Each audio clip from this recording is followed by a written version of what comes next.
I trusted them with my life. They burned it to the ground, and I still had to rebuild everything alone. I'm Alex, 28, and I live in Columbus, Ohio. I work as a back-end developer for a small IT company. Nothing flashy, just a handful of us maintaining a legacy system for an insurance platform. It pays the bills, keeps me fed, and gives me time to breathe, but it's not what I'd call inspiring. I've been coding since I was 13, first for fun, then freelance gigs in college, and now full-time. But somewhere along the way I started feeling like I was building things I didn't care about. I'd push code, log my hours, close my laptop, and feel like none of it mattered. Like I was wasting my energy, keeping someone else's clunky system alive, while my own ideas collected dust in my head. For years now, I've had this itch. I want to build something of my own. I've got notebooks full of sketches and notes, side projects half finished on GitHub, domain names I've been renewing for ideas I haven't launched yet. Nothing huge, just small tools, automation stuff, SaaS products that could make life easier for developers like me. I don't dream about being the next Elon Musk or whatever. I just want to wake up and care about what I'm working on. I want to know that every hour I put in is building towards something I believe in, something that's mine. And I've been trying to make it happen, little by little. Working on prototypes late at night, taking online business courses during lunch breaks, pitching ideas to friends in the industry just to see what sticks. It's slow, but it's something. The problem is, I feel like I'm doing it alone. And I'm not supposed to be alone. I've been with Melissa for 5 years. We met at a friend's party right after college, and we've been living together for the past 3. She's smart, reliable, practical in a way that balances me out when I get too caught up in my own head. She works in HR at a logistics company and spends her evenings reading historical fiction or scrolling through Zillow listings of homes way out of our price range. We talk about the future all the time, getting married, buying a house, maybe kids in a few years, but every time I bring up my startup dreams, she shuts down. Not mean, just distant. Flat. Like she's waiting for me to grow out of it. She's never said, don't do it outright. But the support isn't there. If I mention staying up to code after dinner, she sighs. If I get excited about a new feature I built over the weekend, she nods politely, then changes the subject. When I floated the idea of quitting my job in a year or two to go all in on one of my projects, she looked at me like I was suggesting we burn our savings and move into a van. We just got stable, she said. Why risk everything now? I tried explaining that it wasn't about risking everything. It was about building something better. That I couldn't picture myself sitting in the same cubicle 5 years from now writing fixes for outdated code someone else wrote in 2008. But she didn't get it. Or maybe she didn't want to. She just said we needed to be responsible, that dreams were fine, but so was health insurance and a reliable paycheck. And I get it. I do. Stability matters. Bills don't pay themselves. But part of me wonders if she sees me at all. Not the version of me that goes to work and comes home on time, but the part that stays up late sketching wireframes or reading API docs for fun. The part that lights up when I think about what I could build if I had the space to really try. I don't know. Maybe I'm chasing something that's never going to work. Or maybe I'm finally starting to see that the life we're planning together isn't the one I want. I'm not looking to blow up my relationship or my career overnight. But I also can't keep pretending that it's enough for me to just exist inside someone else's plan. And the worst part? I don't even think she realizes how much she's already said no, without ever saying the word. It happened on a Wednesday. I remember because I had just pushed a code update that finally fixed a recurring bug we'd been dealing with for weeks, and I felt good for once. I don't get those moments often, where I feel like I'm actually doing something right. I was packing up to leave the office a little early. Melissa had texted me that morning asking if I wanted to do dinner, and I figured maybe we could finally have a real conversation. Maybe even talk about some of the things we'd been avoiding. I had no idea that everything I thought I understood about my life was already over. Brian was my best friend. We met at our first job out of college, both green and underpaid, both obsessed with learning new frameworks and dreaming about building apps that would change the world. We clicked right away, same kind of dry humor, same taste in music, same burnout from dealing with lazy clients. We'd been through a lot together. He helped me move into my first apartment, stood next to me at my dad's funeral, crashed on my couch after a breakup. I introduced him to Melissa. I didn't even find out through them. It was a stupid accident. I left my laptop open at work when I went to grab lunch, something I rarely do, but I figured it was fine. When I came back, I saw a message pop up on Slack. His screen name, not mine. My machine had switched users because he'd logged in before on a shared project, and it auto-signed him in. At the top of the thread was a DM, Melissa's name. I froze. I shouldn't have read it. I know that. But I did. It wasn't vague. It wasn't innocent.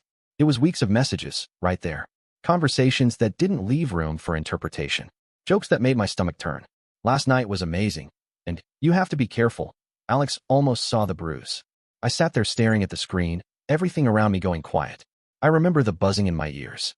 The way my chest felt hollow. My fingers went cold. I didn't cry. Not right then. I just sat there, stunned. I couldn't believe it. Not them. Not her. Not him. The worst part was how normal everything had seemed lately.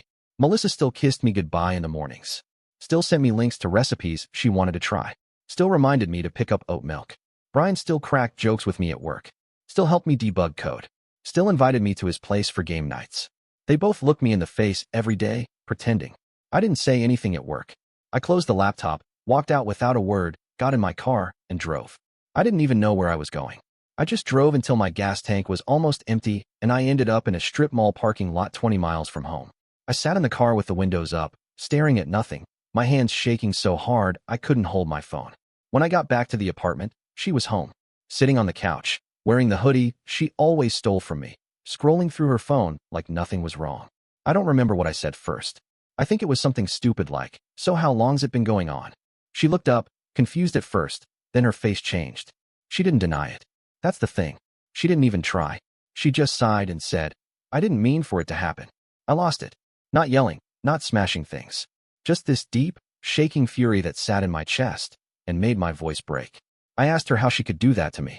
How she could sit across the table from me every night and pretend we were building something together while sleeping with the one person I trusted most. She kept saying she was sorry, that it just happened, that it wasn't planned, as if that made it better. I didn't stay the night. I packed a duffel bag with whatever I could grab, clothes, my laptop, toothbrush, and walked out. I texted Brian one sentence, "You're dead to me." Then I blocked his number, deleted every shared project, and locked him out of my repos. I called my manager the next morning and told him I needed a few weeks. I didn't explain why. I crashed on a friend's couch for a while. I didn't eat much. I didn't sleep. Some nights I'd just lie there staring at the ceiling, trying to understand how the two people I trusted most could betray me like that. It wasn't even the affair itself, it was the deceit. The way they kept me close just to keep lying. Like I was some fool who wouldn't notice. And in that quiet, in that mess, something inside me started to burn. Not hate, not revenge, just this raw, desperate need to change. I couldn't keep living like that, working a job I didn't care about, staying in a relationship out of routine, surrounding myself with people who saw me as expendable. I didn't know exactly what I was going to do yet, but I knew I had to do something. Anything. Because if I didn't, I was going to break. I didn't go looking for crypto. It found me when I was in a place where I was willing to take risks I wouldn't have touched 6 months earlier. After everything with Melissa and Brian blew up, I had nothing left tying me down. No relationship, no real friendships, no job I cared about. I had time. I had silence. And I had this gnawing sense that if I didn't start building something new, I was going to lose myself in the wreckage of what used to be. It started with an article I saw while scrolling late at night on my friend's couch. Some post about how Bitcoin had hit a new high, and people who bought in early were now millionaires. I rolled my eyes at first. It sounded like a scam, like one of those buy now before it's too late, things you see shoved into every corner of the internet. But I clicked. And then I clicked again. One article turned into five turned into forums turned into white papers and charts and Reddit threads, with people way smarter than me breaking down the logic behind it all. It wasn't the hype that pulled me in. It was the structure, the decentralization, the way the system worked on math, on rules, not emotion or ego. No office politics. No managers playing favorites. No one to sleep with your girlfriend behind your back. Just code. Just logic. Just trustless systems that didn't care who you were or how many people thought you were worth something. I started small. Bought $100 worth of Bitcoin through a mobile app just to see what would happen. Watched it move up, down, then up again. It felt like the first thing I'd done in months that had any kind of momentum. So I dug deeper. I read everything I could find. I watched interviews, listened to podcasts, joined a few Discord servers where people actually knew what they were talking about. I didn't understand it all right away. Hell, some of it I still don't. But it lit something in me that I hadn't felt in years. I put more money in. Not recklessly, but deliberately. My savings weren't massive, but I had some cushion built up, and honestly, at that point I figured betting on something new was safer than staying stuck in the same loop. I created a wallet, one I controlled, with a seed phrase written down in 3 different places. I started using exchanges, first just to buy and hold, then slowly testing out trading. Nothing wild, just learning the flow, watching trends, figuring out what moved the market. There was something meditative about it. Waking up, checking prices, reading news, trying to understand how global events tied into something as volatile and futuristic as digital currency. It gave my day structure again. It gave me a reason to stay sharp. I was learning again, but this time on my own terms. No boss breathing down my neck. No deadlines tied to someone else's idea of success. And maybe the weirdest part? I actually started to feel hopeful again. Not because of the money, though watching my portfolio grow definitely didn't hurt, but because I'd found something that gave me back a sense of control. For the first time since everything imploded, I didn't feel like I was just reacting to life. I was making choices. I was building something. I wasn't waiting for someone else to hand me permission or validation. I was just doing it. I still wasn't sure where it was going to lead. I didn't know if it would become a full-time thing or just a stepping stone to something else. But I knew one thing. I wasn't going back to the version of myself who sat quietly in the corner of his own life while everyone else made the decisions. That guy was gone. And in his place, there was someone who wasn't afraid to risk it all if it meant finally being free. I didn't go looking for that side of the crypto world either. It crept in slowly, like fog around the edges of everything else I was doing. At first, I was just trading Bitcoin, Ethereum, a few altcoins here and there, building up a reputation in some of the more active Discord groups and forums.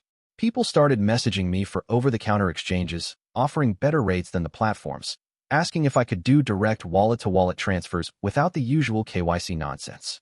Nothing too sketchy at first. Just privacy-focused guys who didn't want their transactions tied to a centralized exchange. It felt harmless. Clean. Just a service. A handshake through code. The real turn happened when someone I'd spoken with a few times in a crypto server reached out privately. Said he had clients who needed fast exchanges. Bitcoin to Monero, Ethereum to USDT, sometimes just straight swaps across multiple chains. He was blunt about it.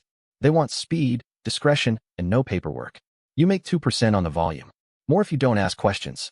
I knew what that meant. Or at least I had a pretty good idea. But I didn't ask. I just said send the wallet addresses. The money started coming in fast. 2, 3, sometimes 4 transactions a day. A few $100 here, a few thousand there. I started setting aside time every morning and evening just to handle swaps. I kept everything off the big exchanges, ran it through my own wallet network, used mixers when needed. I wasn't advertising it, but word spread in certain circles.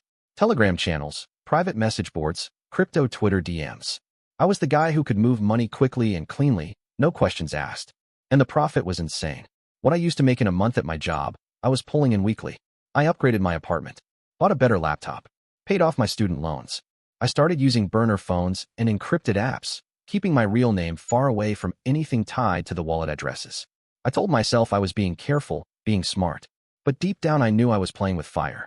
I never saw what the money was for. I didn't want to know. But it didn't take a genius to connect the dots. The way some clients only messaged late at night. The way they insisted on Monero or Tornado Cash. The way they used terms like clean or noise-free. It wasn't day traders or privacy enthusiasts. These were people operating in the gray or flat-out black zones of the internet. Drug sales, fake documents, fraud rings. I told myself I was just the middleman, that I wasn't the one buying or selling anything illegal. I was just facilitating. But every time I completed a transfer, a part of me would go quiet. Not guilt exactly, just a kind of numbness. Like I was slowly detaching from the idea of rules, from the illusion that I was still just some programmer trying to build a better life. The lines had blurred, and I'd stopped pretending they hadn't. The craziest part was how easy it was to rationalize. It wasn't like I had a boss or investors breathing down my neck. No one was watching. No one was stopping me. I didn't have to justify my choices to anyone. The clients paid on time. The wallet stayed full. The system worked. And I told myself that in a world this broken, you either played safe and stayed broke, or you learned to operate in the margins and made something real out of it. I knew the risk. Every day I kept expecting something to go wrong. A flagged transaction, a knock at the door, a client who turned out to be bait. But it never came. The silence was its own kind of poison. It made me bold. Careless, maybe, but bold. And once you start getting used to that kind of freedom, it's hard to stop. I wasn't some criminal mastermind. I wasn't even that important. I was just a guy with the right skills at the right time, willing to look the other way long enough to get ahead. And for a while, it felt like the smartest thing I'd ever done. It didn't happen all at once, but it felt like it did. One day, I was triple-checking wallet addresses in the middle of the night on a second-hand laptop in a half-empty apartment, and the next, I was staring at a portfolio worth more than everything I'd ever earned in my life combined. Bitcoin surged like nothing I'd seen before. My early buys, back when I was still just playing around with a couple grand, skyrocketed. Ethereum doubled, then tripled. A few small altcoin bets I'd made out of instinct exploded overnight. I kept refreshing the screen like I expected it to vanish, like I'd wake up and it would all go back to zero. But it didn't. The wallets kept climbing. The trades I made at 2 in the morning with people whose names I never knew started compounding into six-figure weeks. And then it crossed that line, the one you don't think actually exists until you're staring at it. 7 digits. 7 zeros. I remember just sitting there in the dark, looking at the screen, unable to breathe for a second. I didn't jump up. I didn't scream. I just stared, like I couldn't believe it had actually happened. I cashed out part of it carefully, slowly, through paths I'd spent months learning how to navigate. I moved funds into cold storage, set up a foundation of clean assets through shell LLCs and off-ramp accounts. I took my time, because I knew this kind of thing doesn't last if you're stupid about it. But once the money was real, once it was sitting in actual bank accounts with my name on it, I let myself stop surviving and start living. I bought a house first. Not a mansion, not something flashy with marble floors and gold faucets. Just a clean, modern place up on a hill outside the city. Privacy, space, smart tech built into every wall, floor-to-ceiling windows that looked out over trees instead of traffic. No more neighbors stomping through thin drywall. No more cramped rooms filled with memories I wanted to erase. It was mine, paid in full. Then came the cars. 2 of them. One practical, one not. A Tesla Model S, sleek and silent, perfect for my daily drives when I actually felt like going into the city. And a midnight black Aston Martin that I bought just because I could. I'd never been a car guy before, but the first time I hit the highway in that thing and felt the engine pull, I understood exactly why people got addicted to speed. It was a different kind of high, the kind where no one could catch you. I furnished the house with everything I used to scroll past on late nights, thinking maybe someday. Hardwood everything. A home office built around a custom L-shaped desk for monitors and a sound system that made music feel like it was coming from inside your chest. A kitchen with more gear than I'd ever use. A bed so soft it felt like I was sinking into silence every night. I cut my hair, bought clothes that actually fit, got a trainer, started eating clean, drinking less. Not because I was trying to impress anyone. I just didn't want to feel like the same version of myself who'd been dragged through the mud by betrayal and mediocrity. That guy died somewhere between the first big wallet transfer and the moment I walked into the title office with a check that didn't bounce. I changed my number, changed my email, deleted old accounts. Melissa and Brian faded into the rear view, exactly where they belonged. I didn't need closure. I didn't need apologies. I just needed distance, and now I had more of it than I ever thought possible. And the money? It kept coming. Not in the same rush as those first few months, but steady, strategic. I'd learned too much to waste it. I started staking, yield farming, diversifying into physical assets, even dipped my toe into real estate through a friend of a friend who handled the dirty work. Every move was calculated. Every risk weighed. I wasn't gambling anymore. I was building. Sometimes I'd wake up and forget for a second that I didn't have to check my balance before buying groceries. That I didn't have to worry about a broken laptop or an overdue bill. That I could just breathe. And when it hit me, I'd smile to myself and keep going. Because I knew what it cost to get here. Every sleepless night. Every lie I ignored. Every line I crossed to make sure I didn't end up crawling back to a life that never gave a damn about what I wanted. I wasn't lucky. I was relentless. And now, finally, the world felt like something I could shape instead of just survive. The first sign was subtle. A call from a number I didn't recognize, followed by silence on the other end. Then another one. 2 days later, someone breathing before hanging up. I didn't think much of it at first. Paranoia is easy to dismiss when you're rich and comfortable. But then I noticed it again. A gray sedan parked down the block for 3 mornings in a row, same time. Engine off, someone sitting inside just long enough to make me notice. The 4th day, I walked out to get the mail, and the car was gone before I even made it to the curb. I told myself it was nothing, that I was just overthinking, that this kind of money rewires your brain and makes you look for problems even when you're on top. But I started checking the router logs more often. Started using my old laptop to monitor network activity. I noticed IPs pinging off my nodes that shouldn't have been there. Not hackers, something quieter. Systematic. Government ranges. Masked well, but not well enough. Then the letter came. No return address, just a plain white envelope slipped into the crack of my front door. Inside was a single sheet of paper. Printed. No names. No signature. Just 2 sentences. We're watching. Clean it up before we do. That's when the weight dropped. Not fear. Not yet. Just this cold realization that I wasn't as invisible as I thought. I stopped trading the next day. Froze everything I had in motion. Shut down the wallet network. Pulled out my hardware wallets and buried them. Literally buried them. In a box wrapped in thermal tape and sealed in vacuum-packed plastic behind a row of retaining wall bricks in the backyard. I went dark. No posts, no messages, no activity. But the silence didn't bring comfort. 2 weeks later, I noticed my account at a smaller European exchange was frozen. No explanation. Just an error message when I tried to log in. I reached out through a dummy email, asked support for details, and got a canned response. Due to regulatory concerns, your account is under review. Please contact legal support. That account only had 30 grand in it, but it wasn't about the money. It was about access. It meant someone was connecting dots I didn't even know were traceable. The real confirmation came when I saw the news story. Nothing major, just a buried piece on a cybercrime blog about a multi-agency task force investigating crypto laundering through darknet exchange services. No names listed. No locations. But the date range and currency amounts matched too closely. I read the article twice, then turned off every light in the house. I spent the next few days thinking through everything. Every transaction. Every alias. Every wallet I'd ever used to facilitate a trade that I didn't ask enough questions about. And I realized I had no idea how deep it went. Some of those coins were clean. Some weren't. Some were likely tied to scams, or drugs, or worse. And now, if even one of those clients had flipped, if even one of them was caught and offered my name as part of a deal, then I wasn't rich. I was a target. I started getting mail with my name misspelled by one letter. Subtle enough to pass, but not how I'd ever registered anything. The kind of thing an agency does when they're probing your reaction. I stopped sleeping. I bought a scanner that checked for hidden cameras or bugs and tore through my house with it every other night. I didn't find anything, but the silence kept getting louder. They hadn't knocked yet, but they would. I knew that now. The money didn't matter. The house, the cars, none of it mattered.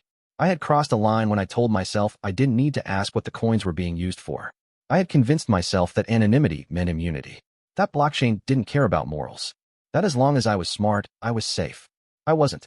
And now I was running out of time to figure out what came next. They came for me on a Monday morning. Quiet. Professional. No guns drawn. No shouting. Just a knock at the door and 3 men in plain clothes flashing badges. They already had the warrant. They already knew everything. I opened the door, stepped aside, and said nothing. I didn't ask what it was about. I didn't need to. I knew the second I saw them. They searched the house top to bottom. Took the drives, the backup servers, the cold wallets I hadn't buried, and a stack of paperwork I hadn't looked at in months. They were efficient. Polite, even. I sat on the couch while one of them asked me routine questions. Name, DOB, if I had any weapons in the house. I answered each one without emotion. The part of me that might have panicked was long gone by then. When they cuffed me, I didn't resist. The days that followed blurred together. Interrogations. Paperwork. An attorney I didn't know, but who knew exactly what I was. You're not the worst we've seen, he told me the first time we spoke. But you're definitely not clean. I didn't argue. There was no point in pretending I hadn't crossed lines I shouldn't have. The paper trail was there. The transfers. The wallets. The connections to known darknet addresses. I hadn't just made a few bad trades. I had facilitated crimes, knowingly or not. And now I was sitting in the middle of the fallout. They didn't come at me with prison time right away. What they wanted was cooperation. They wanted names. Connections. Pathways. I wasn't a kingpin. I was a gateway. And in their world, that made me useful. My lawyer made it clear. Plead guilty, cooperate fully, and they'd consider leniency. Fight it. And I'd be gambling with years I'd never get back. I didn't hesitate. I signed the deal. The trial wasn't publicized. No reporters. No headlines. Just a closed courtroom, a stack of sealed evidence, and a judge who looked at me like someone who'd thrown away a good hand at the table for no reason. I pled guilty to financial facilitation of unregistered transactions tied to illicit activity. A technical way of saying I moved dirty money without checking where it came from. The sentencing hearing was short. I stood there in a suit that didn't quite fit anymore, listened to the prosecutor outline what I'd done, and nodded when it was my turn to speak. I knew the risk, I said. I chose not to look closely because I liked the money. I regret that. The judge gave me 18 months suspended, 5 years probation, asset forfeiture for any funds they could directly tie to darknet clients, which turned out to be more than I expected, but less than I deserved. They let me keep the house, but not the cars. They froze several wallets permanently. I watched half of everything I'd built vanish overnight. But I was free. Freedom didn't feel like it used to. It felt smaller now, quieter. There were no more parties, no more trades, no more watching the charts for adrenaline spikes.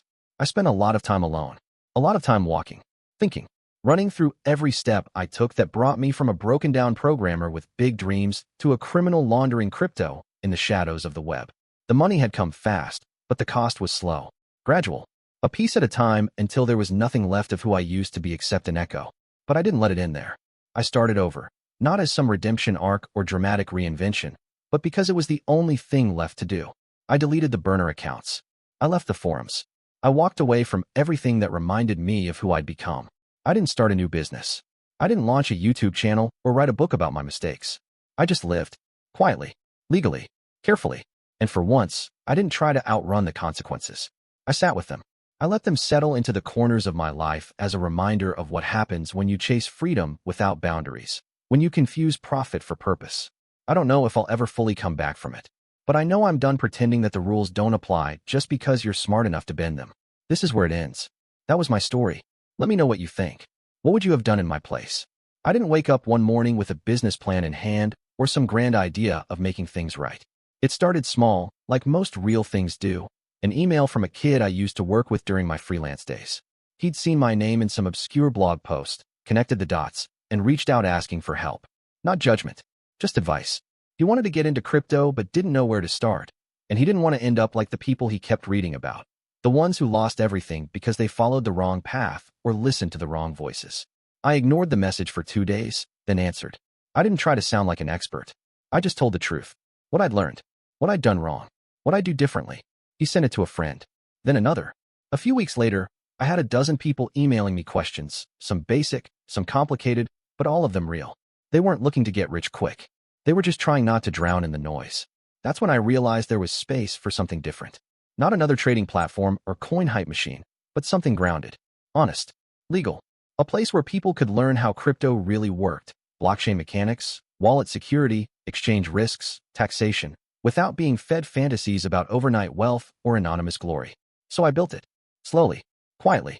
The platform was simple at first. Just a collection of articles, some interactive guides, and a few video tutorials I recorded with a webcam and a cheap mic in my spare bedroom. I called it GroundChain. No flashy branding, no buzzwords. Just me, stripped of all the smoke and mirrors I used to hide behind, talking to people who were where I had once been. Curious, a little desperate, and surrounded by sharks. I didn't charge at first. Didn't advertise. Just let word of mouth do its thing. I answered emails, posted in forums, shared free tools to help people calculate fees and track their holdings legally. And the more I gave away, the more it grew. Lawyers reached out. Accountants. Developers. People who had seen the space get polluted and wanted to clean it up from the inside. Not saints. Just people like me who'd made bad calls and lived to regret them. Eventually, I registered the business. Hired a small team. Got the right licenses. Set up partnerships with exchanges that agreed to full compliance and transparency. We added consulting. Helped new investors avoid scams. Taught small businesses how to accept crypto without falling into traps. I brought in tax advisors. Built wallet tools that flagged high-risk transactions and offered warnings in plain language. I didn't want anyone to say they didn't know better. I wanted them to have everything I didn't. Some days it still feels strange. I sit in meetings and talk about compliance frameworks and public education campaigns, and I think about the nights I spent wiring coins through burner wallets just to keep the flow going. But then someone sends a message thanking us for helping them recover from a rug pull or teaching their teenager how to buy crypto safely. And I remember why I'm doing it. This isn't redemption. It's work. Honest, slow, steady work. The kind that doesn't make headlines or bring in fast cash, but keeps people from falling into the same hole I did. I can't undo what I've done. I can't give back the years I spent thinking I was untouchable. But I can build something now that makes sure fewer people take the same path. Something real. Something clean. That's the life I live now. And for the first time in a long time, I'm good with that. It happened in the most ordinary way, the kind that doesn't give you time to prepare. I was at a coffee shop downtown, the kind of place I'd started using for quiet meetings or just to work when I didn't feel like sitting in the office. I had my laptop open, halfway through reviewing a draft for a webinar we were prepping, when I heard someone say my name. Not Alex, casually, not like a greeting, but with a strange pause before it, like they didn't expect to see me. I looked up and there they were, Melissa and Brian. I hadn't seen them in years. Not since the day I walked out of that apartment and left their mess behind. Melissa looked older, not just in the lines on her face or the way her clothes didn't quite fit like they used to, but in her eyes. Like she'd been carrying weight for too long. Brian looked the same in all the ways that mattered. Still putting on that same easy smile he used to use when he wanted something. Still acting like nothing was ever really a big deal. For a few seconds, none of us said anything. They just stood there, awkwardly close to my table, hands in their pockets, waiting for me to make the first move. I didn't. Melissa broke the silence. Hey, wow, you look good. I nodded. I didn't say thank you. She kept talking, rambling almost, like if she filled the air fast enough I wouldn't remember what they did. We weren't sure it was you. I mean, we heard you were doing well. You've got that company, right? The crypto thing. I closed my laptop. Looked at both of them. What do you want? Brian shifted uncomfortably. He glanced at Melissa like they hadn't decided who was supposed to say it. She took a breath and said it straight. We're going through some stuff. It's been rough. Brian got laid off. I've been doing temp work. We're behind on a lot. I didn't move. I didn't blink. Just waited. She pushed a little further. We were wondering if maybe you could help. Not a lot. Just enough to catch up. A loan. We'll pay you back. We're not asking for. I cut her off. No. Brian tried to jump in then, voice low and too smooth. Come on, man. We go way back. We were friends. No, we weren't, I said. We weren't friends. Friends don't do what you did. He looked away, jaw tight, hands clenching like he wanted to be anywhere else. Melissa tried again. It was a mistake. We know that. We've paid for it, believe me. But you have so much now. It wouldn't even. I stood up, slowly, looked them both in the eye. I have what I have because I went through hell to build it. Not just the work, not just the risks, but everything that came after you tore my life apart like it was nothing. You don't get to come back now and ask for pieces of what you threw away. She looked like she wanted to cry. I didn't care. Brian opened his mouth again, but didn't say anything. I picked up my laptop, slung my bag over my shoulder, and turned toward the door. As I walked past them, I stopped just long enough to say one more thing. I'm not angry anymore, but that doesn't mean I owe you anything. Then I left, and for the first time since I'd ever met either of them, I didn't feel a single thread tying me to who I used to be. Not guilt, not rage, not grief, just nothing. And that, more than anything, told me I'd finally let them go. Looking back, it's hard to believe how far I've come from the person I used to be. Not the success. That part came and went in ways I couldn't control, but the clarity. The way I used to move through the world, chasing validation, chasing shortcuts, thinking that being clever was more important than being right. Melissa's betrayal, Brian's lies, the collapse of everything I thought I could count on, it didn't destroy me. It exposed me. It stripped away every illusion I had about safety, about loyalty, about how easily we let people define our limits if we're too afraid to build our own path. I lost more than I ever thought I could. My trust in others, my confidence, almost my freedom. I faced consequences that felt unbearable in the moment, but every one of them taught me something I couldn't have learned any other way. That success built on shortcuts is just failure with a nicer view. That the people who smile when you're up aren't always the ones who'll catch you when you fall. And that nothing, not money, not reputation, not comfort, is worth more than being able to look yourself in the mirror and know you earned your peace the right way. I don't regret the choices that led me here, because they forced me to grow. They made me stop blaming the world for what I didn't have and start owning the decisions I made. I learned how to build something from scratch, then rebuild it again with integrity when I had the chance. I learned to value honesty not as a moral checkbox, but as a foundation. It's not the flash or the flex that lasts. It's the quiet choices, the ones no one sees, that decide who you become. Now I live differently. I don't chase anymore. I don't compromise for the sake of appearances. I help where I can. I work hard. I sleep better. I know what I stand for. And most of all, I know what I won't go back to. That's my story. What would you have done in my place? Would you have walked the same path? Let me know. I'm curious where others draw their lines.